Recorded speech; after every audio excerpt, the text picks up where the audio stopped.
मैं बहुत ज़्यादा खुश हूँ और मैं उम्मीद कर रही हूँ कि आप भी खुश होंगे और मेरे साथ अच्छे से आप पढ़ाई करेंगे।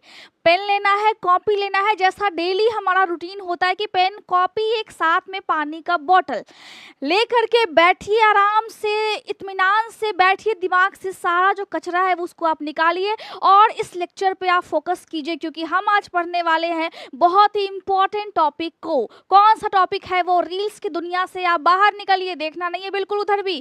कौन सा टॉपिक है ये?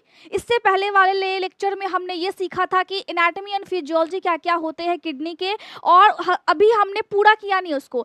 22 से 23 लेक्चर मैंने आपको बोला है कि इतना लगेगा। क्यों लगेगा भैया?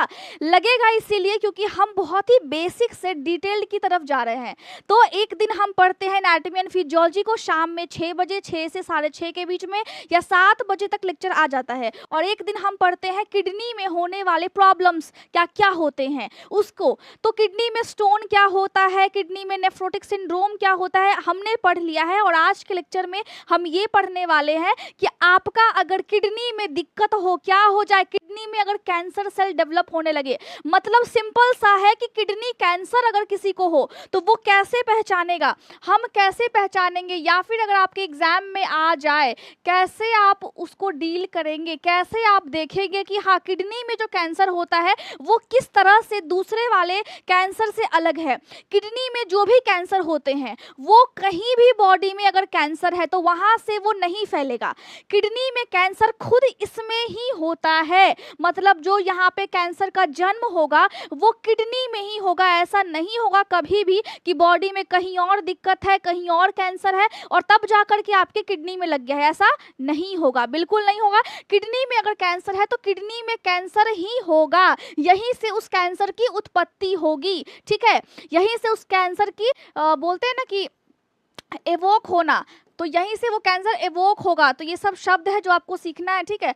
तो देखिए किडनी का जो एनाटॉमी एंड फिजियोलॉजी है वो मैंने आपको बताया है, तो बताने का इस लेक्चर में कोई मतलब बनता नहीं है, लेकिन मैं थोड़ा सा आपको बताती हूँ कि अगर हम किडनी को देखते हैं तो हमारे बॉडी में यहाँ पे है, और जब हम इसको काटेंगे तो इसके अंदर इतने सारे स्ट्रक्चर्स है, मैंने सारे स्ट्रक्चर्स बताए हैं। आपसे मैं पूछूंगी, अगर आप भूलेंगे ना तो फिर आप समझ जाना। समझ में आ रहा है कुछ? तो आपको मैंने बता दिया किडनी में ये क्या होता है, क्यों होता है, किस तरीके से होता है, नाम क्या क्या है, सब कुछ मैंने बताया है। किडनी में अगर कैंसर होता है तो मैंने क्या बोला कि इसी में कैंसर होगा, इसी में दिक्कत होगा। अब किडनी के इस वाले पोर्शन में कैंसर हो जाए या फिर आपके इस वाले पोर्शन, ये जो पाइप होता है, तो यूरेटर आगे हुआ ना, ये पतला सा हो गया, इसको हम क्या बोलते हैं? यूरेटर बोलते हैं। पेशाब छनता है किडनी में से, तो जब ये छान करके पूरा इस पाइप में जब ये निकालती है तो इस मोटे वाले भाग को हम क्या बोलते हैं? रीनल पेल्विस बोलते हैं, क्योंकि बाद में जाकर के ये पतला हो जाता है और हम तब उसको बोलते हैं यूरेटर, जिससे आपका पेशाब, अब हम मेडिकल के छात्र हैं, पेशाब बोलेंगे क्या? अच्छा लगता है क्या? नहीं अच्छा लगता है। इसको हम क्या बोलेंगे? इसको हम बोलेंगे यूरिन। तो यूरिन का जब यहाँ पे फॉर्मेशन होता है, फॉर्मेशन के बाद एज अ वेस्ट यूरिन छन करके फिल्टर करती है वेस्ट मटेरियल को। किडनी क्या करती है? ब्लड में से वेस्ट मटेरियल को फिल्टर करके बॉडी से बाहर निकाल देती है। उसको हम क्या बोलते हैं? उसको हम बोलते हैं एक्सक्रीशन। क्या बोलते हैं? एक्सक्रीशन बोलते हैं, ठीक है।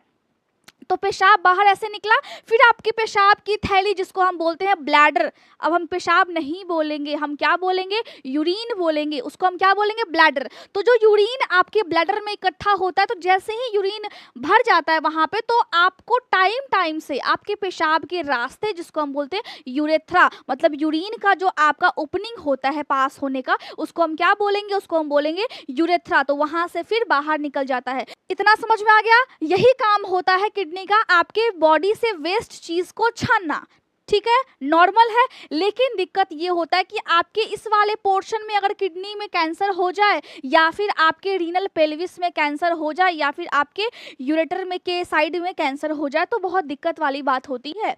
कैसे पता लगेगा? देखिए मैंने अच्छे से आपको यहाँ पे बताया है।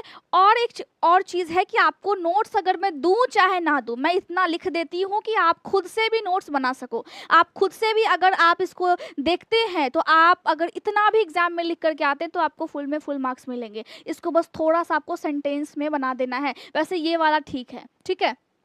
अच्छे से बादल बना बना करके, अच्छे से क्लाउड्स या फिर ऐसे डब्बे में हर चीज़ को मेंशन करके आपको लिखना है, ताकि देखने वाला ही बोले क्या लिखा है बच्चे ने।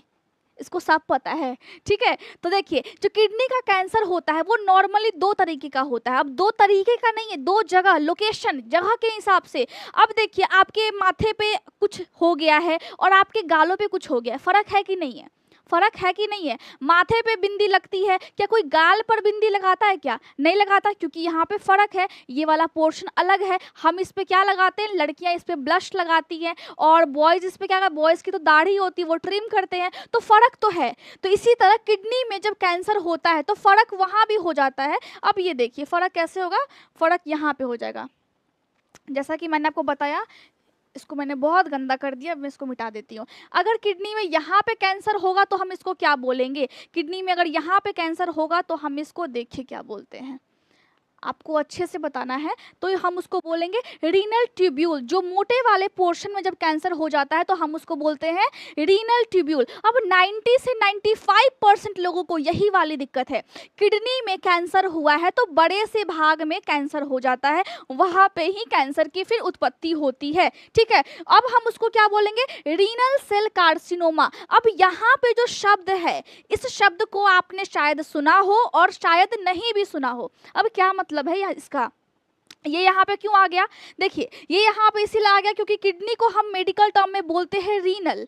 क्या बोलते हैं, किडनी को मेडिकल टर्म में हम बोलेंगे रीनल। अब सेल मतलब है कोशिका, मतलब यहाँ पे संबंधित क्या है, रीनल सेल।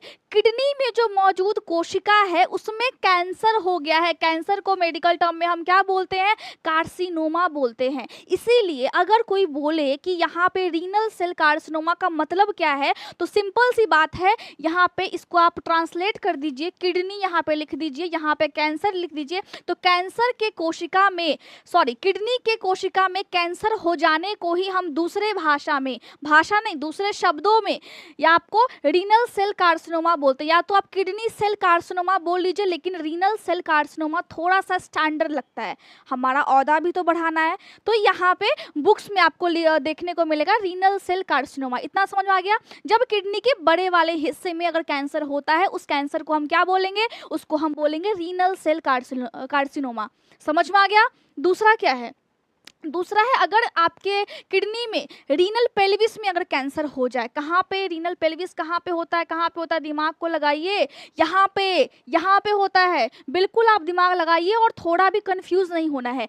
इस वाले हिस्सा को हम क्या बोलेंगे, रीनल ट्यूब्यूल बोलेंगे, क्योंकि इसमें बहुत सारा ट्यूब्स टाइप का है ना बना हुआ है, जाल है, नसों का जाल है, यहाँ पे ट्यूब्स भी है, और साथ में ये जो मोटा वाला भाग है, ये वाला जो है, इसको हम क्या बोलते हैं, रीनल पेल्विस बोलते हैं, क्योंकि आपका जो यूरिन है जो कि छन करके आता है वो यहीं पे आता है। तो इसको हम क्या बोलेंगे, इसको हम बोलेंगे आपका रीनल पेल्विस। तो इस वाले क्षेत्र में अगर आपको कैंसर हो जाए तो उस टाइम में हम उसको क्या बोलते हैं, हम उसको बोलते हैं ट्रांजिशनल सेल कार्सिनोमा, ठीक है। मतलब आपके मेन किडनी में नहीं है, उससे थोड़ा सा बाहर है। अब ये वाला जो है बहुत कम लोगों को ये वाली कैंसर होती है। साथ में माना कि अगर बच्चे में ये वाली कैंसर हो जाए, कोई बच्चा है और उसको ये वाली कैंसर हो जाए, उसको हम क्या बोलेंगे, उसको हम बोलेंगे विल्म्स ट्यूमर बोलेंगे। अब देखिए यहाँ पर ट्यूमर शब्द का भी उपयोग किया गया है। क्यों किया गया है, कैंसर जब डेवलप होता है तो कैंसर पहले बच्चा होता है, पहले हम छोटे होते हैं, फिर हम थोड़े से बड़े होते हैं, एडल्ट होते हैं, और फिर जाकर के हम बूढ़े होते हैं कि नहीं होते हैं। वैसे ही यहाँ पर जब आपका कैंसर बनना शुरू होगा बॉडी में, तो उस टाइम में वो गांठ टाइप का बनेगा। गांठ जब बनता है तो उसी को हम बोलते हैं ट्यूमर। तो जब ट्यूमर से जब कैंसर में बदलता है तब हम बोलते हैं कि अच्छा बाप रे उसको तो कैंसर हो गया। तो कैंसर बनने में अभी देर है, अभी जब उसका बचपना वाला शुरुआत होता है कैंसर का, उसी को हम बोलते हैं ट्यूमर। तो किडनी में आपके थोड़ा सा घाव हो गया, थोड़ा सा गांठ हो गया, तो उस वाले स्टेज को हम क्या बोलेंगे, ट्यूमर बोलेंगे। तो इसको जब बच्चे में, जब बच्चे के किडनी में, कोई भी बच्चा है उसके किडनी में अगर कैंसर हो जाए, उस वाले कैंसर को हम बोलते हैं विल्म्स ट्यूमर, और हम नेफ्रोब्लास्टोमा भी बोलते हैं। अब नेफ्रो का मतलब है नेफ्रॉन से संबंधित है ये, क्योंकि आपकी जो किडनी है वो बहुत सारे नेफ्रॉन से मिलकर के बनी हुई है।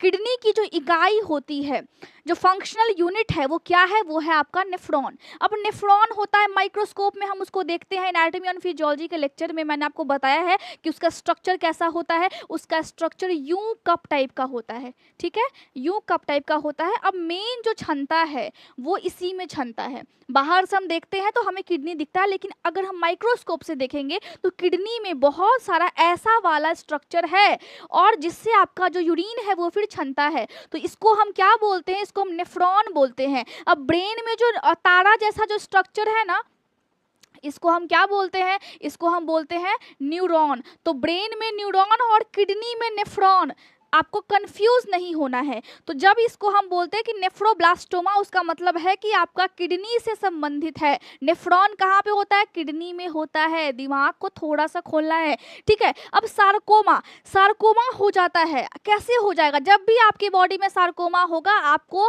किडनी में नहीं, किडनी के किस वाले पोर्शन में, रीनल पेल्विस में कैंसर हो जाएगा। सार्कोमा क्या होता है, सोचिए सोचिए, थोड़ा सा आप दिमाग लगाइए। सार्कोमा का मतलब होता है कि आपकी हड्डियों में अगर कैंसर है, तो हड्डी तो हर जगह है, किडनी के पास भी हड्डी है, तो जब हड्डी में कैंसर होगा तो उसके आसपास की कोशिका में भी कैंसर हो जाएगा। एक ऐसा कंडीशन होता है, जैसे मैंने आपको बताया कि किडनी में जब कैंसर होता है तो वो किडनी से ही शुरू होता है। अब यहाँ पे एक दूसरा कंडीशन है जिसमें आपकी अगर हड्डियों में कैंसर है तो आपकी किडनी में कैंसर हो जाएगा, किडनी के रीनल पेल्विस में आपको कैंसर हो जाएगा। मतलब ये है कि किडनी के आसपास की जो हड्डियां है, जो कोशिका है, किडनी के आसपास की जो हड्डियां है, पहले अगर उसमें कैंसर है तो वो फैलेगी फैलेगी और फिर जाकर के आपके किडनी पे वो अटैक करती हैं। तो ये आपको समझ में आ जाना चाहिए। तो कैंसर है, लेकिन कैंसर एक बड़े वाले पोर्शन में है, एक उसके पाइप में है। तो जो बड़े वाले पोर्शन में है उसको हमने क्या बोला हमने, उसको हमने बोला रीनल ट्यूब्यूल, और जो पाइप में उसको हमने क्या बोला, उसको हमने बोला रीनल पेल्विस। इतना समझ में आ गया, चलिए नोट कर लिया होगा आपने, वैसे नोट्स में दे दूंगी। अब ये जो कैंसर होता है, ये जो कैंसर है उसको हम पढ़ते किस में है, उसको हम पढ़ते हैं पैथोलॉजी में। पैथोलॉजी क्या होती है, किताब होती है, मोटी मोटी सी किताब होती है। वो जो पैथोलॉजी की जो किताब होती है उसमें कोशिका कैसे काम कर रही है, आपकी कोशिका को कैसे खराब कर रही है, कैंसर सेल है, कैंसर की कोशिका आपकी बॉडी में है तो कैसे काम कर रही है। अब देखिए, आप जब किसी को ड्यूटी पे रखते हैं, मान लिया कि आपने किसी को रखा ड्यूटी पे और अपने अंडर, और आप क्या देख रहे हो, आप मैनेजर हो वहाँ के, आप क्या देख रहे हो, ये काम कैसे कर रहा है, ये ठीक तो कर रहा है कि नहीं कर रहा है, कुछ चोरी तो नहीं कर रहा है, ये काम चोरी तो नहीं कर रहा है। आप सब कुछ देखते हैं, कैसे बिहेव कर रहा है, किस तरीके से बिहेव कर रहा है, जो काम होना था एग्जैक्टली उसी लोकेशन पे वो चीज़ें पहुंची कि नहीं पहुंची है, वैसे ही वो काम हो रहा है या फिर नहीं हो रहा है। वैसे ही यहाँ पे जब आपकी कोशिका, जब आपकी बॉडी में कोशिका काम कर रही होती तो वो कोशिका कैसे काम करती है, बाहर से कोई अटैक कर दिया, कोई चीज़ें आ गई, बैक्टीरिया आ गया, वायरस आ गया, तो वो आपकी कोशिका को आकर के कैसे डिस्टर्ब करता है। इन सब चीज़ों को हम कहाँ पे पढ़ते हैं, इन सब चीज़ों को हम पढ़ते हैं पैथोलॉजी में। तो ये जो इसकी पैथोलॉजी है, मतलब आपकी बॉडी में कैंसर वाली कोशिका आ गई है, लेकिन क्या वो एक ही टाइप की रहेगी, नहीं रहेगी। आपके पापा है, ठीक है, अब उनके हुए 4 बच्चे, जिसमें से एक बच्चा आप भी हो, क्या आपके भाई बहन बिल्कुल सेम आपके जैसे हैं, नहीं है, कोई लंबा है, कोई छोटा है, कोई मोटा है, किसी का हाथ अलग टाइप का है, तो हर चीज़ अलग है ना। वैसे ही कैंसर सेल किडनी में घुस गया है, लेकिन वहाँ पे जो कोशिका है अब वो क्या कर रही है, वो डेवलप हो रही है। जब वो डेवलप होती तो वो बहुत तरह की हो जाती हैं। अब एक ही परिवार में हर लोग अलग अलग होते हैं ना, तो वैसे ही कोशिका तो है, कैंसर वाली ही कोशिका है, लेकिन ये अलग अलग तरह की होती है। किडनी में होने वाला ही ये कैंसर है, लेकिन ये भी, इसमें जो कोशिका होती है, ध्यान से अगर आप माइक्रोस्कोप में देखेंगे तो अलग अलग तरह की होती है। तो कैसी होती है, मेनली 4 टाइप की होती है। पहला क्या है, क्लियर सेल्स, दूसरा है ग्रैनुलर सेल्स, और तीसरा है मिक्स्ड, मतलब मिला हुआ, और सार्कोमेटोइड सेल्स। देखिए ये क्या होता है, जो क्लियर सेल्स होते हैं वो बहुत ही लगभग आपकी जो रियल बॉडी की जो कोशिका है वैसे ही होता है, हल्का फुल्का, एकदम हल्का सा अलग होता है। उसका जो शेप होता है वो गोला टाइप का होता है। अब कोशिका हमारी गोल गोल भी है, बॉडी में लंबी लंबी भी है, चौखुटा चौखुटा भी है, उसका नाम होता है, उसको हमने पढ़ना है सेल्स वाले और टिश्यूज वाले चैप्टर में, ठीक है। मैं आपको पढ़ाऊंगी। तो जो बॉडी में कोशिका है, तो बॉडी में जो अंग है उसके हिसाब से कोशिका है हमारी बनी हुई। बाहर से आया कैंसर सेल, अब कैंसर सेल यहाँ पे जन्म ले रहा है। तो जो आपका क्लियर सेल्स होगा वो आपकी कोशिका से थोड़ा बहुत ही अलग होगा। अब इसका जो शेप है वो राउंड शेप का होगा और पॉलीगन शेप का होगा। मतलब क्या है, कभी आपका त्रिभुज आपने देखा है, षटकोण आपने देखा है इस तरीके से, तो ये इस टाइप का कोशिका अपने आप को, जो हमारी कोशिका एक्चुअल में है उससे हल्का फुल्का ही अलग होगी। मतलब बहुत स्मार्ट है। मतलब बचने के लिए देखिए इसकी जो शेप है वो हमारी कोशिका से बिल्कुल अलग नहीं है। समझ में आ रहा है? और ये जो कोशिका है इसमें बहुत ज़्यादा फैट होगा और शुगर होगा। ठीक है, इस कोशिका के अंदर ये है तो कैंसर वाली, लेकिन बहुत ज़्यादा ही एडवांस है, बहुत ज़्यादा एडवांस है। अब साथ में इस जो आपकी ट्यूमर होगी, जो क्लियर सेल्स का जो ट्यूमर होगा, मतलब ये है कि ये कैंसर वाली कोशिका है और जो इसका ट्यूमर होगा वो हल्का सा पीला होगा या फिर हल्का सा ऑरेंज रंग का होगा। मतलब आपकी जो बॉडी के अंदर कोशिका है कैंसर वाली, वो भी किडनी में, वो हल्की सी ऑरेंज या फिर हल्का सा पीला रंग का होगा। अब जब भी आपको ये वाली समस्या होती है तो आप अगर डॉक्टर के पास जाते हैं तो ये अच्छे से ठीक हो जाता है। अगर ये वाला स्टेज है, ये वाली कोशिका आपकी बॉडी में डेवलप हो रही है तो ये कैंसर वाली, लेकिन ये ठीक हो जाता है। इसीलिए आपने सुना होगा कि बहुत से लोग ये बोलते हैं, मैं वहां गया, मेरी किडनी तो ठीक हो गई, तुम्हारा अभी तक क्यों नहीं हो रहा है? अरे तुम्हारे दिमाग का फितूर है यार, डॉक्टर इतना चेंज करते हो तुम।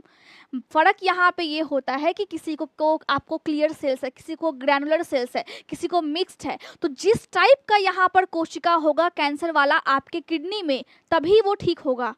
उसके हिसाब से आपको इलाज लेना है। अब किसी को ये वाला है तो उसका ठीक हो जाएगा, ठीक है, किसी को मिक्स्ड वाला है तो उसका ठीक जल्दी नहीं होगा, उसको समस्या होगी, उसको परेशानी होगा, बहुत ज़्यादा दिक्कत होगा। तो ये वाला का तो बात हो गया। दूसरा क्या है, ग्रैनुलर सेल्स किसको बोलते हैं? ये पिंक ग्रैन्यूल्स होता है। मतलब क्या होता है कि ये ना बड़ा बड़ा होता है शेप में, इसका जो आकार होता है कोशिका का, है तो कैंसर वाला लेकिन आकार में ये बड़ा है, बहुत ही ब्राउन रंग का होता है और उस ब्राउन रंग के बीच में एक पिंक टाइप का कुछ कुछ दाना होता है, उस दाने को हम बोलते हैं पिंक ग्रैन्यूल्स बोलते हैं। और इसकी जो ट्यूमर होती है, इसकी जो गांठ होती है, कोशिका है यहाँ पे, अब वो गांठ बना रही है तो वो ग्रे रंग का या फिर हल्का सा वाइट रंग का आपको दिखेगा और ये अग्रेसिव फॉर्म होता है। मतलब कि ये जो कोशिका है कैंसर वाली आपके किडनी में अगर एक बार जन्म ले लिया इसने, तो ये फिर अचानक से बहुत ज़्यादा फैलने लगती है और हो सकता है कि पूरे किडनी में फिर फैल जाए। अग्रेसिव नेचर की होती है। जैसे आप बहुत गुस्सा करते हैं, मम्मी अभी तो मैं बस बैठा हूँ, मम्मी बोलती है पढ़ाई कर लो, अब भी बस बैठा हूँ, पढ़ करके उठाओ। पढ़ने अगर आप 2 घंटा बैठोगे तो उसके बाद आप बोले आज के दिन तो मैंने बहुत ज़्यादा पढ़ लिया, अब बस मेरा काम खत्म हो गया। लेकिन अगर आप रील्स अगर 3 घंटे देखते हैं तो मम्मी को बोलते हैं कि बस अभी फ़ोन उठाया हूँ, बस अभी फ़ोन उठाया हूँ। ऐसा होता है कि नहीं होता है? मेरा छोटा भाई भी ऐसा ही करता है, तो फिर उसको थप्पड़ पड़ता है मम्मी से। ठीक है, अब तीसरा क्या है? तीसरा है मिक्स्ड सेल। अब ये जो सेल है मिक्स्ड वाला, नाम से क्लियर है भैया कि मिक्स्ड है, ये वाला सेल भी है, ये वाला सेल भी है, कुछ ये सेल है, कुछ ये सेल है। दो दोस्त आपस में कभी नहीं बिछड़ेंगे। जब आप किसी को बोलते हो कि प्रॉमिस करता हूँ मैं तुमसे कभी नहीं जुदा होऊंगा, तो वो वाला यहाँ पे हाल है कि ये जो कैंसर का सेल है वो दोनों है, क्लियर सेल्स भी है और ग्रैन्यूल सेल्स भी है, दोनों है। ठीक है, तो यहाँ हम इसको क्या बोलेंगे? मिक्स्ड सेल बोलेंगे। और ये बहुत से लोगों में होता है। मतलब ये होता है कि कुछ हद तक आपका जब इलाज होगा तो आपका जो प्रॉब्लम है वो हल्का सा सॉल्व होगा, लेकिन क्योंकि आपके पास ये वाला भी है तो आपको थोड़ा सा टाइम लगेगा। तो आपको समझना है कि आपके बॉडी में अगर कैंसर सेल है तो कौन से टाइप का है। उसके बाद सार्कोमेटोइड सेल्स होते हैं जो कि स्पिंडल शेप के होते हैं। अब ये शेप कैसा होता है? क्या बोल दिया अलका ने, ये शेप कैसा होता है? ये जो शेप है वो ऐसा होता है, देखिए ऐसा, इस टाइप का। क्या ये जैसा गुजिया बनता है ना, वैसे ही शेप का होता है। और ये बहुत अनकॉमन है, बहुत से लोगों में ये वाली दिक्कत नहीं होती है, लेकिन जिसको भी हो जाए फटाक से ये किडनी में ग्रो करता है सेल और फिर पूरे बॉडी में फैलने लगता है। मतलब बहुत डेंजरस है ये वाली। ठीक है, तो यहाँ पे जो स्टेजेस थे स्टेजेस जो पैथोलॉजी थी वो इसकी ये थी। अब आप सोचेंगे दिमाग में कि ऐसा क्या हो जाता है जिसकी वजह से ये वाले प्रॉब्लम्स आना शुरू हो जाता है। एग्जैक्ट कोई रीज़न नहीं, कभी कभी ऐसा होता है कि आपकी बॉडी में अगर कैंसर है तो खुद पे खुद वो बनने लगे, कभी कभी ऐसा होता है।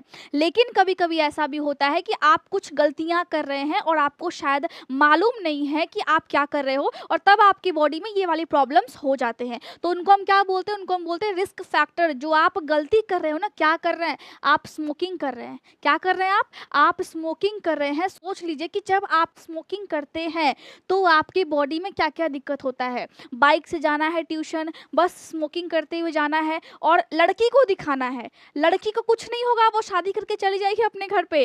अब कैंसर आपको है, आपके साथ कौन रहेगा, खर्चा भी बहुत ज़्यादा आएगा, इलाज भी बहुत ज़्यादा महंगा है। तो सोच लीजिए आपको क्या करना है, आपको किताबें देखनी है या फिर आपको लड़की देखना है। तो स्मोकिंग आपको बिल्कुल नहीं करना है, चाहे आप टेंशन में हो, चाहे आपको घर में कुछ भी हो गया हो। टेंशन में लोग स्मोकिंग कैसे कर पाते हैं, मैं तो टेंशन में बहुत ज़्यादा खाने लगती हूँ।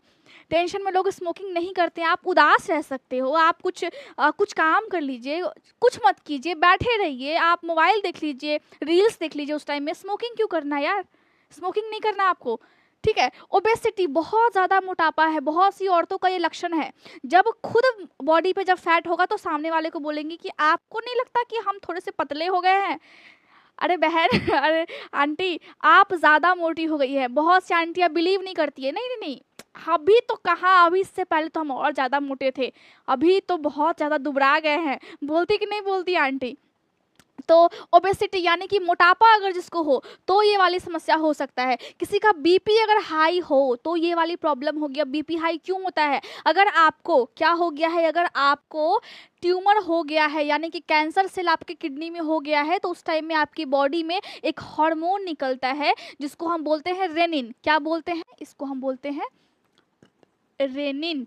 अब इस हार्मोन की वजह से आपके जो ब्लड वेसल्स होते हैं, जो आपकी नसें हैं, वो फिर सिकुड़ जाती है, और जिसकी वजह से आपका बीपी हाई हो जाता है। मतलब आपको ये बॉडी संकेत दे रहा है कि अब तो तुम्हारा बीपी भी हाई है, तुम्हारा किडनी तो बस अब जाने वाला है, बस फटाक से तुम जाओ हॉस्पिटल में और जाकर के इलाज करवाओ। बॉडी आपका संकेत जरूर देता है, उसको हम समझते नहीं, ये अलग बात है। जैसे आपको मम्मी समझाते समझाते थक जाती है, बेटा पढ़ लो पढ़ लो पढ़ लो, बाद में फिर आप सोचोगे कि हाँ मैंने मम्मी की बात क्यों नहीं सुनी, कि मैंने पढ़ लिया होता तो आज मुझे ये दिन नहीं देखना पड़ता। जो मन नहीं है काम करने का वो आपको करना पड़ेगा बाद में। अगर आप अपने मन का काम अभी नहीं करते हैं, उसमें अगर आप मेहनत नहीं करते हैं, आपको कुछ भी करना है आप उसको करते जाइए, बस कंटिन्यूअसली आप उसको कीजिए, आप उसमें सक्सेस एक दिन, मतलब उसको होना ही है सक्सेस, कोई भी रोक नहीं सकता है उस चीज़ को। तो जब हाई बीपी है तो आपकी बॉडी में ये वाला प्रॉब्लम होगा। हाई बीपी रहता है, बहुत से लोग टेंशन में रहते हैं, क्या करूँ, मेरा लाइफ क्या हो रहा है, मेरा लाइफ कहाँ जा रहा है, लेकिन एक्शन कुछ नहीं होता है। आपको एक्शन लेना है, टेंशन आपको थोड़ा सा कम लेना है। टेंशन रहना चाहिए लेकिन टेंशन आपको थोड़ा सा कम लेना है। लॉन्ग टर्म अगर डायलिसिस पे आप रहते हो, अगर आपकी किडनी खराब है और लॉन्ग टर्म आप डायलिसिस पे जा रहे हैं, बहुत लंबे टाइम से ये वाली समस्या है, तो फिर दिक्कत हो सकता है, आपकी किडनी में कैंसर सेल्स बनने लग सकते हैं। या फिर आप ऐसी जगह पे काम करते हैं जहाँ पे ड्राई क्लीनिंग होता है कपड़ों का, जहाँ पे स्टील फैक्ट्री है, जहाँ पे पत्थर बनाते हैं, फिर कोयला के खदान में, वो सब जगह पे आपको जो आप सूंघते हो उसकी स्मेल को, उससे भी किडनी में कैंसर होने की संभावना बहुत ही ज़्यादा होती है। इसीलिए बोलते हैं कि आपका जो काम है, ऑक्यूपेशन का मतलब क्या होता है, जो व्यवसाय होता है, और उस चीज़ के चक्कर में आप संपर्क में आते हो वो सारी चीज़ों के, स्टील की संपर्क में, कहीं पे कुछ केमिकल बन रहा है उसके संपर्क में, तो फिर किडनी में आपके कैंसर सेल होने की संभावना बहुत ज़्यादा बढ़ जाती है। समझ में आ रहा है बात। अब क्या होता है, या फिर आपने रेडिएशन थेरेपी लिया है, आपको कुछ भी प्रॉब्लम हो, इसीलिए बोलते हैं कि ज़्यादा एक्सरे नहीं करवाना चाहिए। जब आप एक्सरे बहुत बार करवाते हैं तो फिर आपकी किडनी में कैंसर होने की संभावना बन जाती है, क्योंकि वो जो रेज हैं वो आपकी बॉडी को फिर हार्म पहुंचाते हैं। अब स्टेजिंग क्या है इसका, किडनी में कैंसर हो गया है, किडनी में कैंसर तो हो गया आपका, ठीक है, लेकिन हम कैसे समझेंगे कि हम किस स्टेज में हैं। जैसे आप बोलते ना, अभी हम फर्स्ट क्लास में थे, अभी हम सेकंड क्लास में, फिर थर्ड फोर्थ, फिर ग्रेजुएशन होता है, फिर उसके बाद पोस्ट बेसिक होता है या फिर पोस्ट ग्रेजुएशन होता है। तो क्या है, स्टेज 1 2 3 4 है। स्टेज 1 में क्या होता है, स्टेज 1 में आपकी किडनी में सिर्फ समस्या रहती है।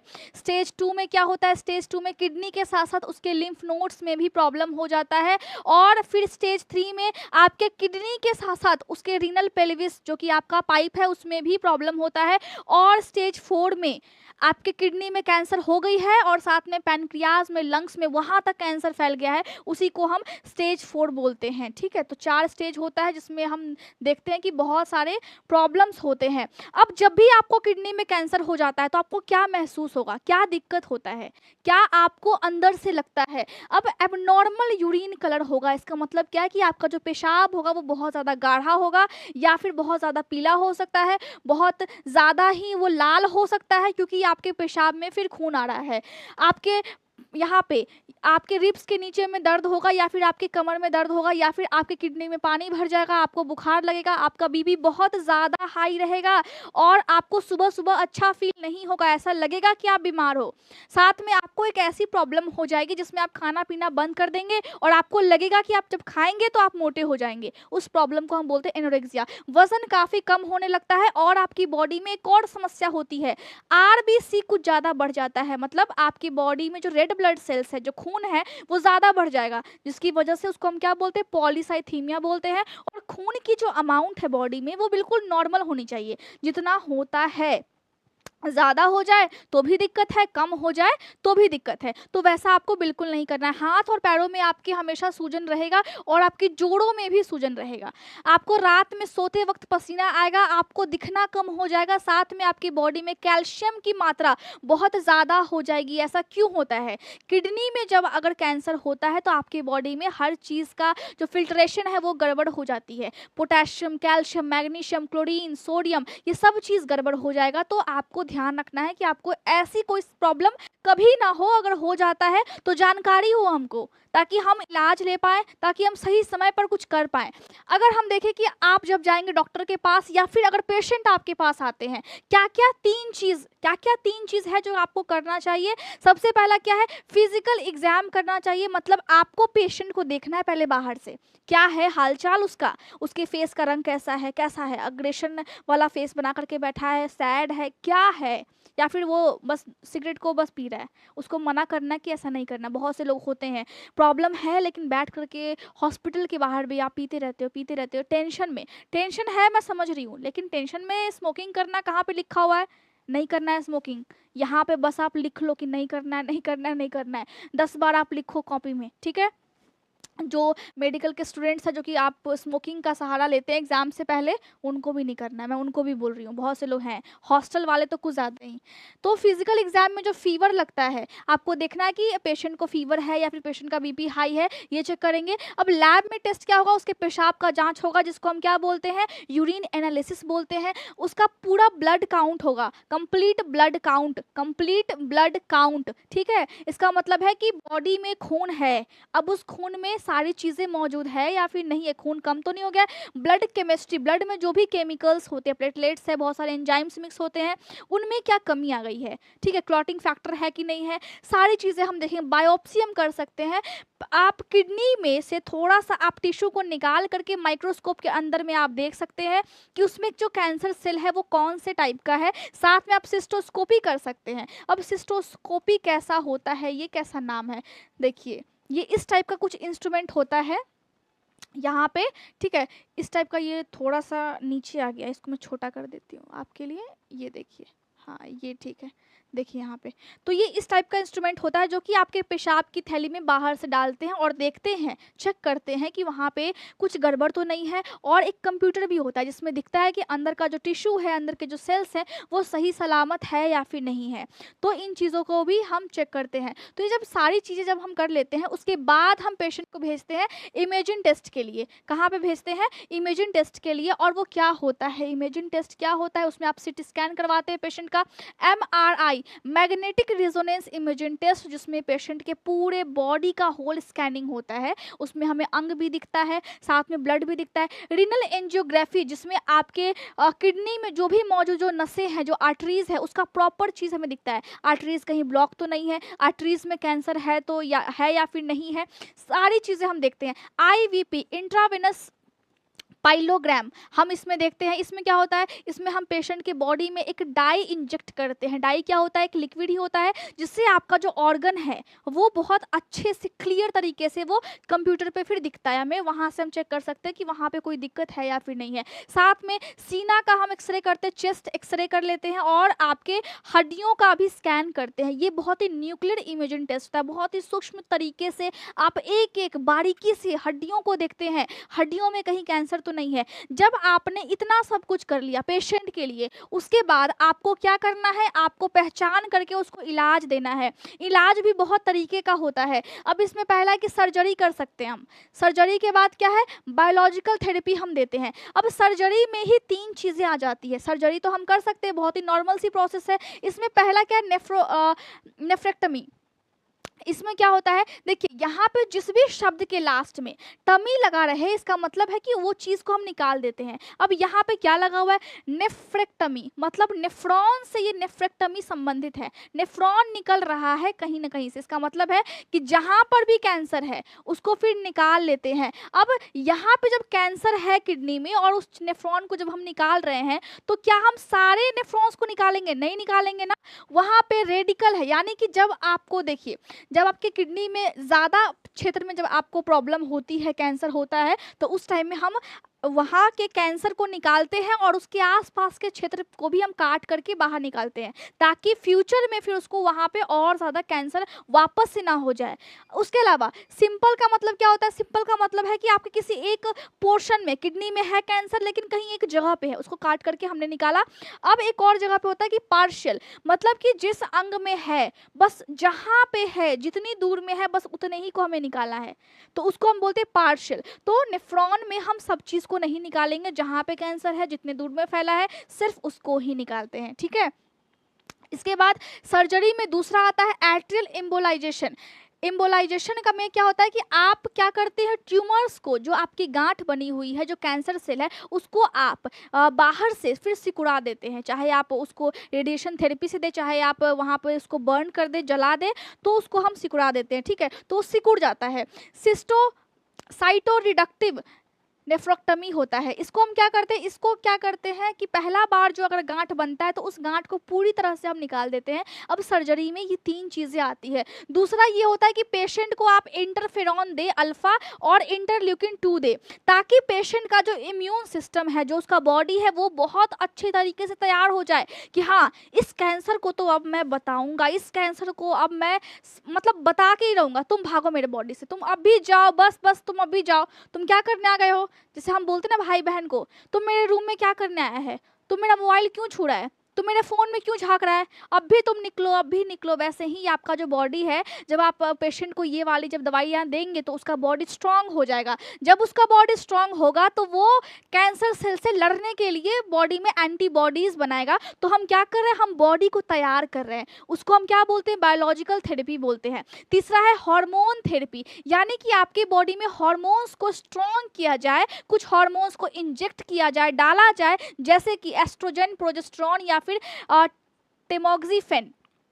अब ये जो काम है हार्मोन थेरेपी का, ये आपके कैंसर सेल से लड़ने में आपको मदद नहीं करेगा। कुछ समय पहले तक ये वाली थेरेपी इस्तेमाल में आती थी, लेकिन अब जो बहुत से डॉक्टर्स हैं वो जान गए हैं कि आपको कैंसर सेल से लड़ने में ये वाली हार्मोन थेरेपी मदद नहीं करती है, बल्कि आपके बॉडी में कैंसर हो गया है किडनी में, उसकी वजह से आपको भूख नहीं लग रहा है, आपको बहुत चिड़चिड़ाहटपन हो रहा है, आपका वजन कम हो रहा है, तो उसमें ये मदद करती है, उसमें ये मदद करती है। तो ये वाली थेरेपी उस चीज़ को, आपके लक्षण को कम करने के लिए इस्तेमाल में लाया जाता है।